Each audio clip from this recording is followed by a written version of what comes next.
So now we're going to have Gabriel, who's going to be talking about extending the security of speeds with fairness.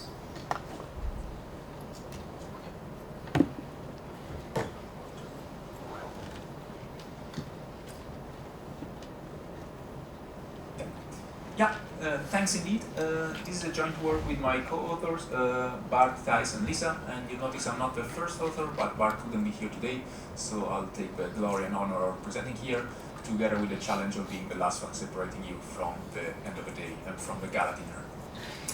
Helping me, I think this is probably gonna be the least technical presentation, so hopefully I'll give a rest on your brain cells today. Let's see.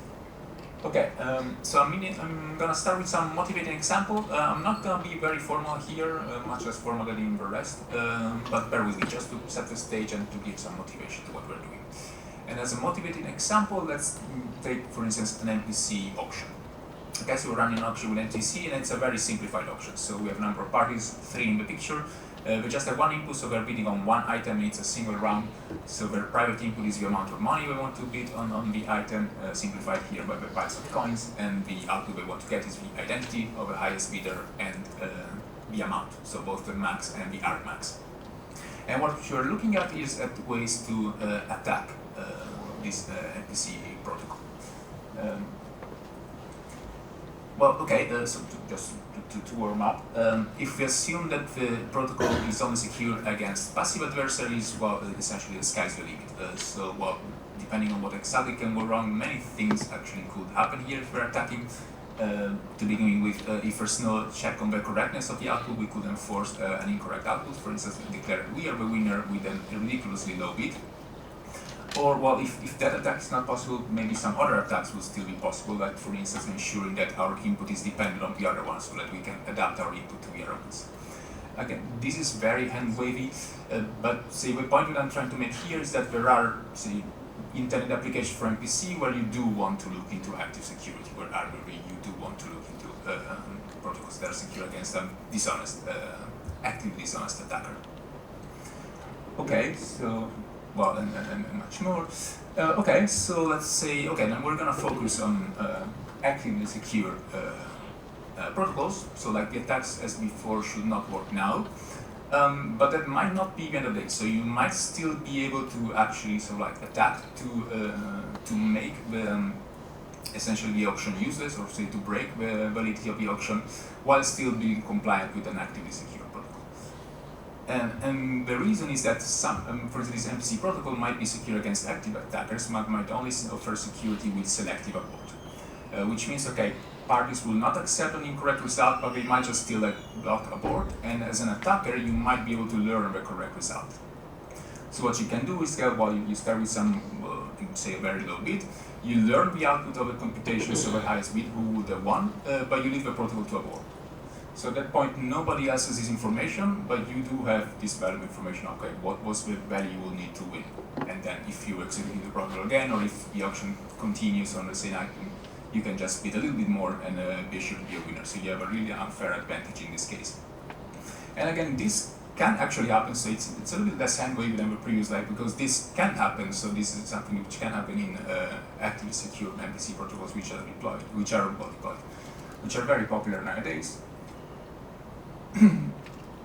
More in general, let's say, so you can actually conceive situations where it can be interesting for an attacker to get the asymmetric knowledge, so to be the only one to know the output of a computation.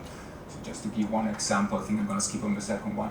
If you look at benchmarking, one proposed application MPC is in financial benchmark between companies. Well, it would be very interesting if you could be the only one to get the benchmarking of you and your competitors while preventing the other ones to get the same result. So there are situations where actually it might be interesting for an attacker to be the only one to get the result. And the thing is that a priori, if you have an actively secure MPC protocol which only offers security with selective abort, there's no guarantee that this attack will fail, and actually they might succeed.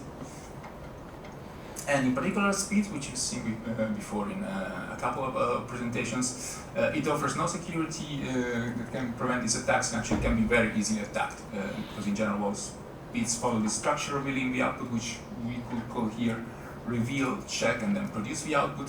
And it's very easy to carry on such an attack on that. Okay, so let's see what have we been doing about that. Well, it is that we extend speeds, so we do focus on speeds.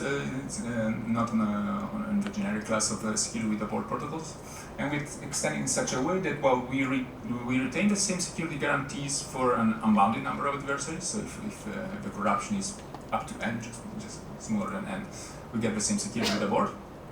But if we have an honest majority, so if less than half of players are corrupted, then we also get fairness, which means that either everybody will get the outcome of the computation or nobody will get it. And the thing is, we cannot actually do more than half of corrupted player in this setting, so this is pretty much optimal. And also, one important thing is that we do not need to know the number of corruptions, so it doesn't need to be an input in the protocol. And we see the overhead, this at speed is actually fairly minimal. Plus, if you're interested, you can refer to the bill for security proofs, implementation, benchmarking, etc. Okay, I'm gonna dash through what we have been doing. Disclaimer here, so I'm not gonna present exactly what we've been doing. I'm gonna present a slightly more general version, which A is simpler. So again, trying to give a rest to your poor brain cells, which is almost 5 p.m.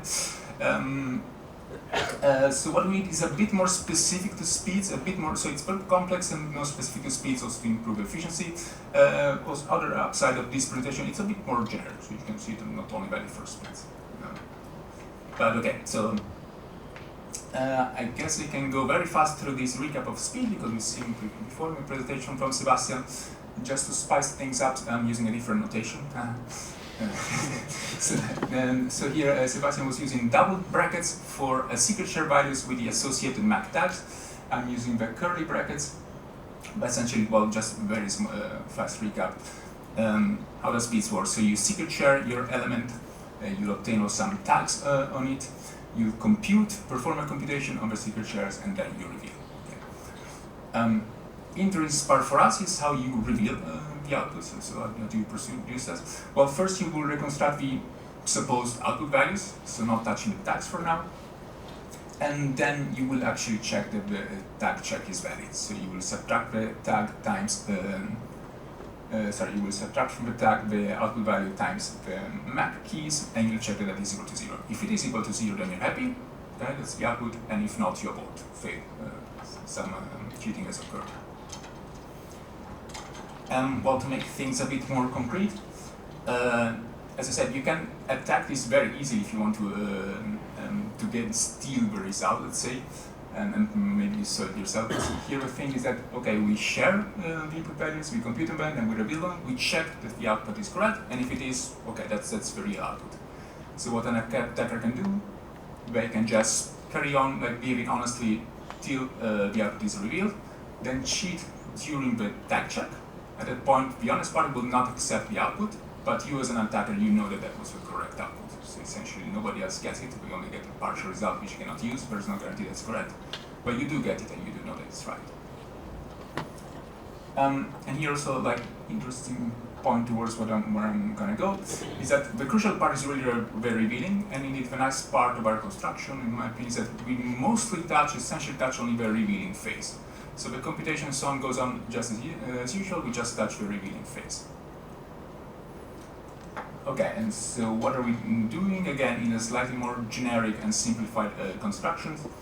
Okay, so assume that you have a protocol that allows you to reconstruct a secret share value B, secret share in the same way as, say, speeds or as the protocol you're using. So it is not an MPC protocol, right? It just allows you to reconstruct, no computation on it, but you reconstruct with fairness, if the regime of parameters allows that. And then what you can do is simply that you use speeds, not to compute the actual output f of x, but to compute f of x plus a random value b.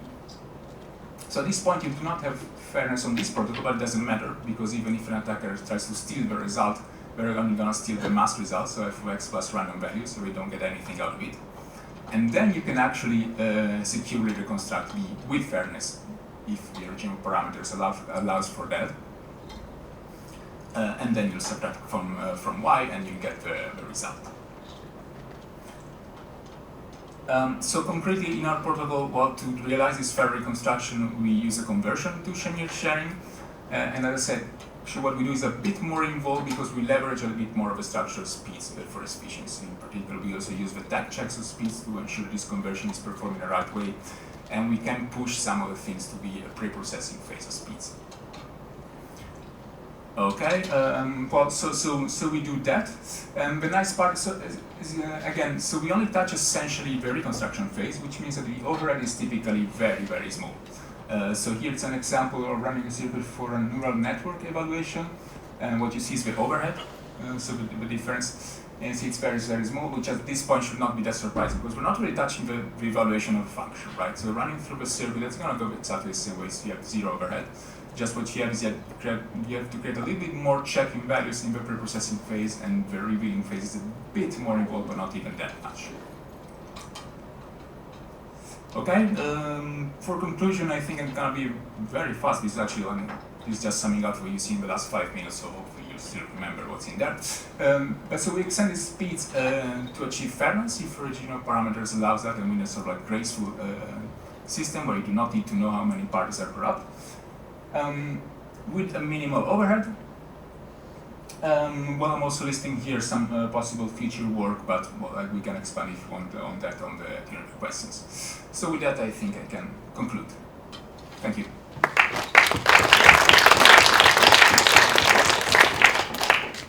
Thank you, Gabriele. Do we have any questions? Yeah.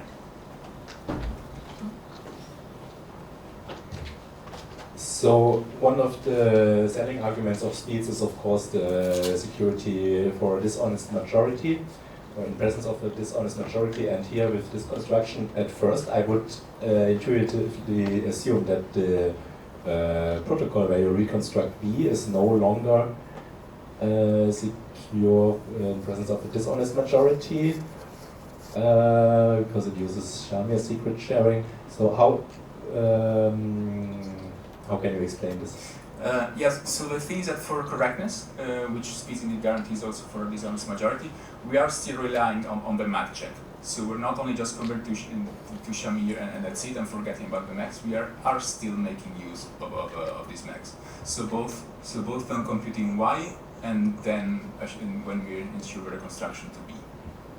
So your correct reconstruction of B is still subject to a MAC check or something? Because if you tamper with B, then you have tampered with the output, right? Exactly. So essentially, we use the MACs to ensure you will be So we sort of we check the tags on B, and then we ensure that the value you're opening has the same tags. So it will be the same one as we check the tags of. Hope that gives an idea. I guess to understand it fully, you would probably need to read the paper, but it's good to know. Next question. Yeah. So do you think your ideas apply to like any kind of MPC protocol that uses MACs? Maybe slightly related to the previous question, but like I don't know, any like honest majority protocol that uses MACs, or maybe like a dishonest majority protocol that uses packet secret sharing with MACs, anything like this? I would say in this form I'm presenting here, I will guess yes. Again, what we're doing is a bit more tailored to speed, so there will be some tweak to be generalized. That being said, yeah, so I would say yes, but then from there to writing a full security proof is a longer story, so that would be my case. Thanks.